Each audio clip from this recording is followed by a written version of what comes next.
po, naka-record na po. Hi, Lois. Thank you very much sa friendship mo. Dinig mo ba ako? Opo. Dapat nadidinig mo ako, ha? Mabait ka. As I will always tell you. At saka, kakalimutan ng Panginoon. Have a personal relationship with Christ. Yun lang talaga ang magiging sandigan mo sa buhay mo. Emailan mo ako at yung mga bigay ko sa'yo, kakalimutan. Tawagan mo si Auntie Debbie, auntie mo na rin siya. At saka, hindi namin iingatan na yung mabuti lahat ng mga binigay mo sa amin, mga regalo. We treasure this as is from friendship.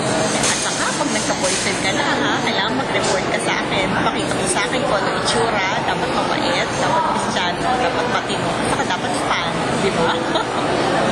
Para supportive. Oh, syempre. Hindi mo naman makakariw yung ginagawa mo ngayon. Kailangan makariw mo yun kung mag-organize ka ng CF, mag-organize ka ng fundraising para sa ating public school children. O, marami ka talaga gagawin, Mare.